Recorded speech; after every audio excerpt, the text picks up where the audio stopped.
മോനെ, നിൻ്റെ സമയങ്ങളൊക്കെ നീ ഇങ്ങനെ വെറുതെ കളയുവാണല്ലോ. ഒരു വലിയ ഉപദേശം മുത്തനബി സല്ലല്ലാഹു അലൈഹി വസല്ലമ തങ്ങൾ നൽകുന്നത് നമ്മൾ ഹദീസിൻ്റെ ഗ്രന്ഥങ്ങളിലൂടെയൊക്കെ കേട്ടിട്ടുണ്ട്. ഇബ്നു അബ്ബാസ് തങ്ങൾ റിപ്പോർട്ട് ചെയ്യുന്നുണ്ട്. മോൻ കേട്ടിട്ടുണ്ടോ?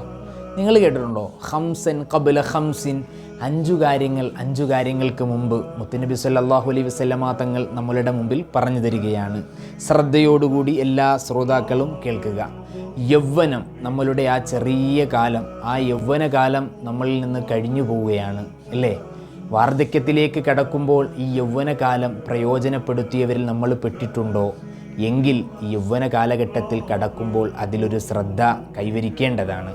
മുത്തുനബി സല്ലല്ലാഹു അലൈഹി വസല്ലമ തങ്ങൾ തുടർന്ന് പറയുകയാണ്, ധാരാളം ആരോഗ്യമുണ്ട്, പക്ഷേ ഒരുപാട് നാളുകൾ കഴിയുമ്പോൾ പാതിരാത്രിയുടെ സമയങ്ങളിൽ വീട്ടിലേക്ക് കയറി വരികയും വൈകി ഉറങ്ങുന്ന ഉറക്കവും ഫാസ്റ്റ് ഫുഡുകൾ ധാരാളം കഴിച്ചുള്ള വയറിൻ്റെ വേദനകളും മറ്റു രോഗങ്ങളും കടന്ന് നീ ഒരു രോഗിയായി മരുന്നിന് അടിമപ്പെടുമ്പോൾ നിൻ്റെ ആരോഗ്യം എന്തിന് ചെലവഴിച്ചു എന്നുള്ളത് നീ ചിന്തിക്കുന്നതിലപ്പുറം രോഗം വരുന്നതിന് മുമ്പ് ആരോഗ്യത്തെ പ്രയോജനപ്പെടുത്തണം.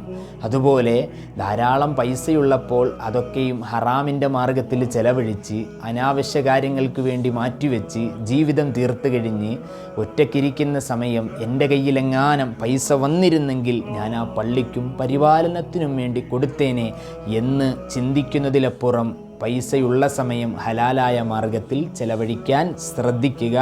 അതിനുവേണ്ടിയുള്ള പ്രയത്നം ഇപ്പോൾ തന്നെ നിങ്ങൾ തുടങ്ങുക. അതുപോലെ ഒരുപാട് ഒഴിവ് സമയങ്ങൾ നമ്മളുടെ ജീവിതത്തിൽ ഉണ്ടായിട്ടും അതൊക്കെയും എന്തിനു വേണ്ടി കൊടുത്തു എന്നുള്ളതിൻ്റെ ഉത്തരം നമ്മളിൽ പോലും അറിയാതെ കിടക്കുമ്പോൾ, ഒരുപാട് തിരക്കിലേക്ക് നമ്മൾ കടക്കുമ്പോൾ എൻ്റെ ഒഴിവ് സമയം ഉപയോഗപ്പെടുത്തിയോ ഇല്ലയോ എന്നുള്ള സംശയം നിലനിൽക്കാതെ ഒഴിവ് സമയം ഉള്ള സമയം ധാരാളം ദിക്റുകൾ, സ്വലാത്തുകൾ, ഖുർആനിൽ അടിമപ്പെട്ടുകൊണ്ട് നമ്മളുടെ ജീവിതം മാറ്റൽ, ഇതൊക്കെയും ശീലമാക്കുക, പ്രയോജനപ്പെടുത്തുക. അവസാനം മുത്തുനബി സല്ലല്ലാഹു അലൈഹി വസല്ലമ തങ്ങൾ പറഞ്ഞു നിർത്തുകയാണ്, ഒരുപാട് കാലം നീ ജീവിച്ചാലും നിൻ്റെ മരണത്തിനു മുമ്പ് നിൻ്റെ ജീവിതം ഒരു പ്രയോജനമാകണം.